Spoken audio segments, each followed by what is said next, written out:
아니, 네이버 부동산에 이런 기능도 있었다고?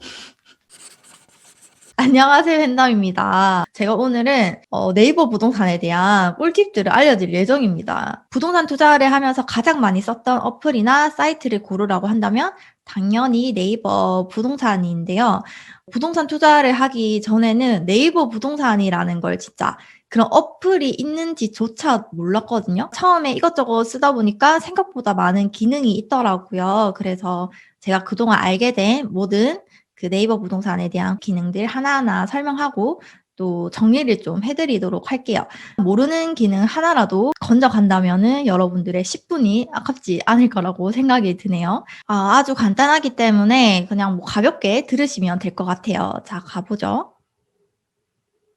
여러분들 여기 위에 있는 탭 한번 써보신 적 있으세요? 네이버 부동산을 사용하고 한 6개월 정도는 이 탭이 있는지조차도 몰랐거든요.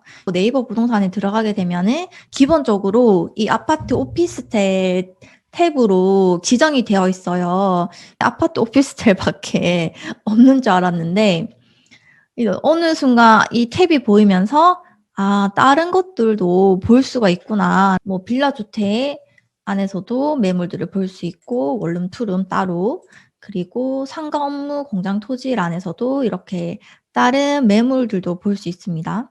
그리고 마지막에 분양 탭도 있더라고요. 분양 탭을 클릭을 하면 여러분들 여기 뭐 분양 예정 그리고 분양 계획 중인 것들, 분양 중인 아파트들 보실 수가 있습니다. 뭐 아무거나 하나만 클릭을 해볼게요. 레미안 포레스티지를 클릭을 한번 해보면 뭐 민간 분양이고 현재 분양 계획 중이고 분양가 가격 미정이라고 적혀 있는데 여기 있는 정보들은 약간 느립니다. 그래서 여러분들이 뭔가 그냥 심심할 때 네이버 부동산 지도 켜서 이 분양탭 눌러서 아파트 어디 분양하는지 체크해보고 여기 궁금하다라고 한다면은 그냥 인터넷에 레미안 포레스티지를 클릭을 하죠. 분양 예정이고 분양 예정 시기가 2021년 6월로 나와 있습니다. 입주 예정 시기도 2024년 4월. 근데 네이버 부동산에서는 이게 업데이트가 안 된 거죠. 그래서 약간 느리지만 그래도 지도상으로 이제 분양 계획이나 중인 것들을 알 수 있어서 괜찮은 것 같고요. 근데 중요한 거는 이 분양 탭에서는 여러분들이 그 분양권에 대한 매물은 볼 수가 없습니다. 분양권 매물에 대한 내용은 아파트 오피스텔 탭에 들어가셔가지고 아파트를 클릭을 해야 돼요. 아파트 분양권을 클릭을 해볼게요. 이렇게 단지가 보이지 않을 때는 여기 위에 단지를 클릭해주면 되거든요. 여기 단지를 클릭해주면은 아파트 분양권에 대한 매물을 볼 수가 있습니다. 뭐 예를 들어서 동래 레미안 아이파크를 클릭을 한번 해볼게요. 현재 아파트 분양권 상태고 21년 12월에 입주 예정이고 지금 매물이 외사동 8억 5천짜리 이 8억 5천이라는 거는 분양가에 프리미엄까지 합친 가격이에요. 프리미엄만 6억이다. 프리미엄은 6억이다. 야, 되게 비싸다. 34평 기준으로 한번 보면 자, 34평 기준으로 309동 고층 남동향이 프리미엄만 10억이고 분양권 가격까지 합치면은 13억이다. 이거 왜 이렇게 비싸? 이거 왜 이렇게 비싸지? 와, 장난 아니다, 가격. 이렇게 이제 분양권에 대한 정보도 알 수 있고요. 이제 오른쪽으로 가보면은 여기 개발, 학군, 편의, 중개사, 거리, 대기, 항공뷰, 거리뷰 이런 것들이 나오는데 여러분들 이 기능도 써보신 적 있으세요? 여기 보시면 예를 한번 들어볼게요. 여기 개발 탭을 누르게 되면 이렇게 형형색색 나와 있는 곳들이 있고 아니면 아무런 표시가 없는 곳들이 있죠. 이렇게 아무런 표시가 없는 곳들은 그냥 구도심, 도시 계획이 없는 그냥 일반적인 동네고 이렇게 색깔이 여러 개 있는 곳들은 개발 계획이 있는 곳입니다. 보시면은 고덕 국제 신도시라고 적혀 있죠. 여기 이제 정부에서 추진하는 신도시 보면은 여기 뭐 분양권들 이렇게 분양권들 하나하나 다 나와 있고 개발하는 곳들을 알 수가 있는 거죠. 평택은 여기 왼쪽뿐만이 아니라 오른쪽, 아래 전부 뭐 개발 예정인 곳들이 많네요. 그리고 뭐 아래로 가서 천안도 한번 볼게요. 천안을 이렇게 전체적으로 봤을 때는 지금 개발하는 곳들이 여기가 가장 크네요. 여기가 뭘 개발을 하는 걸까라고 들어가 보면 여기는 탕정역 근처에 이렇게 아파트들이 지어지는구나. 계획이 있는 곳들이구나. 왼쪽에도 아산 탕정 테크노 일반 산업단지라고 적혀 있죠. 이쪽 라인으로도 분양권이 있는데 여기는 전매 제한 단지, 사고 파는 게 금지된 단지구나. 라는 걸 알 수가 있는 거죠. 그리고 학구는 뭐 주변에 뭐 초등학교 있는지 그런 거 알아보는 거고, 편의시설 이런 것도 볼 수가 있고, 중개사 이건 잘 안 보고, 거리재기는 저는 가끔 사용해요. 그리고 밑에 보면은 뭐 항공뷰도 있는데, 항공뷰는 잘 안 써요. 이렇게 항공뷰. 진짜 기능이 좋긴 한데, 이거는 제가 잘 쓰지 않는 기능입니다. 그리고 거리뷰는 자주 씁니다. 임장을 가기 전이나 아니면 임장을 갔다 왔는데 못 가본 곳들 이렇게 길을 클릭을 하게 되면 주변에 있는 곳들을 바로 볼 수가 있죠. 그래서 이걸 보고 임장 안 가도 되는 거 아니야? 라고 생각하실 수는 있지만 직접 가서 보는 거랑 이렇게 거리뷰로 보는 거랑은 완전 달라요. 이렇게 보면은 헷갈리고 머릿속에 잘 안 남거든요. 근데 직접 가보면은 머릿속에 굉장히 많이 남는다. 이렇게 오른쪽을 해봤고요. 이번에는 매물을 한번 볼게요. 매물 제가 아무거나 클릭을 해볼게요. 매물을 볼 때도 아파트만 볼 수도 있고 아파트 분양권도 같이 볼 수 있고 재건축, 오피스텔 분양, 여건 재개발 이렇게 여러 가지를 볼 수가 있습니다. 거래 방식도 매매만 볼 수 있고 또는 전세 매물만 볼 수가 있는데 탭은 제가 잘 사용은 안 해요. 왜냐하면 어차피 다 보거든요. 어차피 저는 다 보기 때문에 이거를 굳이 필터는 걸지 않지만 여러분들 뭐 매매만 찾으실 분들, 전세만 찾으실 분들 또는 월세만 찾으실 분들은 이렇게 필터를 해서 사용이 가능하고, 그리고 제가 아무거나 클릭을 한번 해볼게요.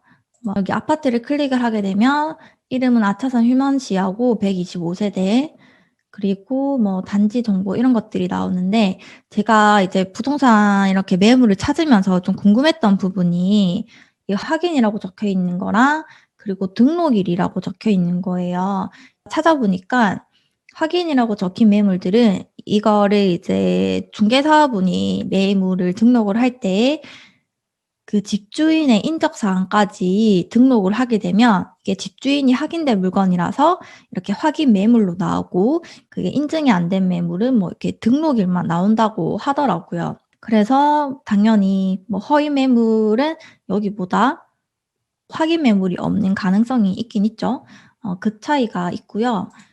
그리고 여기 매물을 클릭을 하면 여기 주인 거주라고 적힌 게 있고 새낀 매물이라고 적힌 게 있는데, 그것에 대한 차이점을 물어보시는 분이 계셔서 잠시 설명을 드릴게요.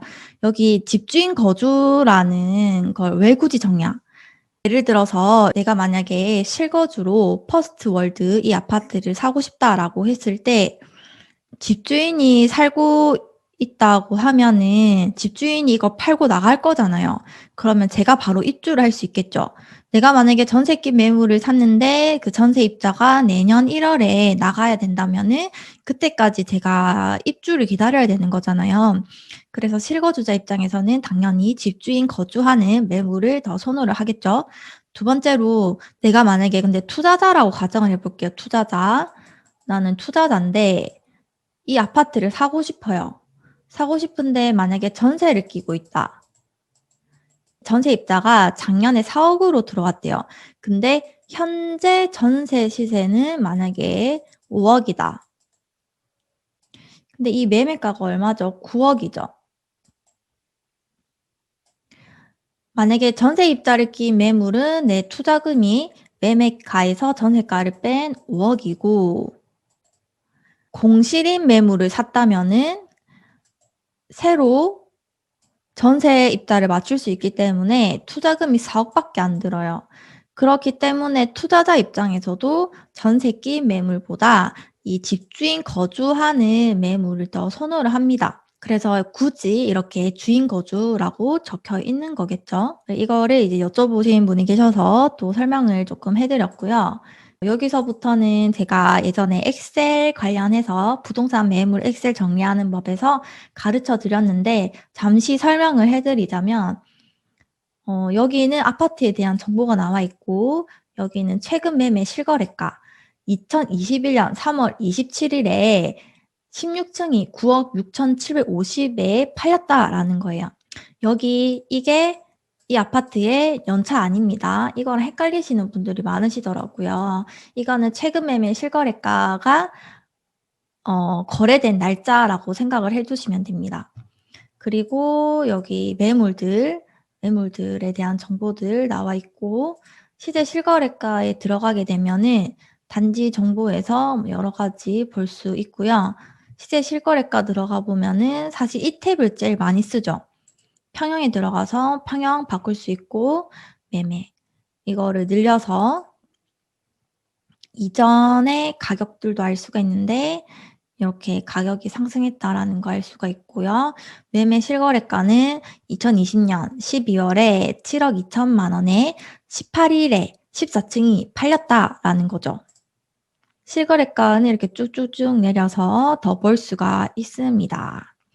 매매 시세는 이 매매 실거래가랑은 좀 달라요. 이 매매 시세가 뭐냐면 실거래가, 진짜로 거래된 실거래가의 평균가라고 생각을 해주시면 됩니다. 근데 이게 이제 그 기간마다 이 평균가 내는 함수가 당연히 다르겠죠. 기준이 다르기 때문에 한국부동산원, 예전에는 한국감정원, 한국부동산원에서 이 퍼스트 월드를 상한가로 했을 때 7억 1천만 원, 그리고 하한가는 5억 9천이더라. 매매가 대비 전세가는 50% 정도 되더라. KB부동산은 상위, 일반, 하위 이렇게 나와서 이렇게 매매 시세를 볼 수가 있고 부동산 뱅크도 마찬가지로 볼 수가 있습니다. 그리고 여기 매물을 볼 때도 매매, 전세, 월세, 단기 임대 이렇게 나눠서 볼 수도 있고 전체 면적도 면적에 따라서 그리고 동별로도 볼 수가 있어요.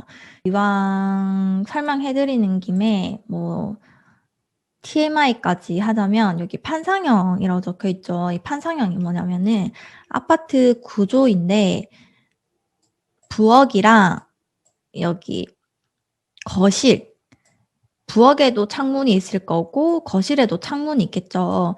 이게 일직선이면은 판상형이라고 해요. 그러면 통풍이 잘 되기 때문에 저처럼 살림을 하시는 분들, 살림하시는 여성분들은 이렇게 판상형을 훨씬 더 선호를 하세요. 그리고 타워형이라고 적혀 있는데 타워형은 이렇게 맞통풍이 안 되는 구조라서 조금은 덜 인기가 있는 거죠. 그리고 또 설명해 드릴 게 있을까?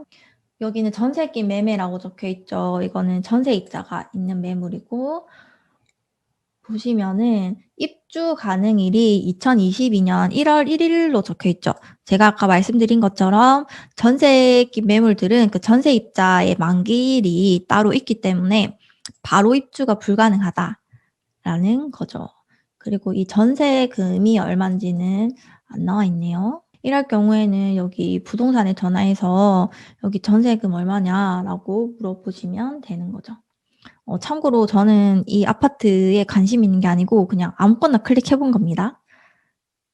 여기 밑에 보면은 뭐 중개보수랑 취득세 보유세까지 그냥 대략적으로 계산해서 나와 있는 것들이 있으니까 이런 것들 참고해 주시면 될 것 같습니다. 그리고 여기 보면은 동일 매물을 묶어줘야지 조금 더 깔끔하게 보실 수가 있어요. 여기 가운데 보시면은 충청북도 뭐 예를 들어서 내가 뭐 청주에 관심 있다라고 한다면은 청주시 상당구를 클릭을 하고 그리고 용암동을 클릭을 해볼게요. 그래서 용암도 지도로 바로 볼 수가 있고요. 여기 맨 오른쪽에 보면은 단지라고 적혀 있죠. 여기 단지를 클릭을 한 다음에 뭐 가나다 순, 세대 순, 최근 입주 순, 평당가 순으로 나열을 할 수가 있는데 제가 항상 엑셀에서도 우리가 평당가 순으로 나열을 해서 많이 보잖아요.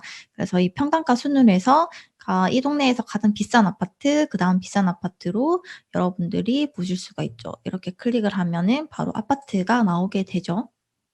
이렇게 해서 사용을 할 수가 있습니다. 어느 정도 공부를 해 보신 분들은 '아 너무 쉬운 거 아니야?'라고 생각을 하실 수도 있겠지만 제가 오늘 알려드린 내용의 대부분은 뭐 유튜브 댓글이라든지 블로그 댓글 아니면은 뭐 수강생 분들이 여쭤보신 것들 위주로 제가 정리해서 알려드린 거거든요. 그래서 여러분들도 몰랐던 기능이 있다면 오늘 네이버 부동산 켜서 한번 이것저것 찾아보시면 될 것 같아요. 오늘 뭐 그렇게 어려운 내용은 아니었지만 끝까지 봐 주신 분들 다 성투하시길 바라겠습니다. 시청하고 댓글 달아 주시고 좋아요 눌러 주시는 분들 모두 감사드립니다. 감사합니다.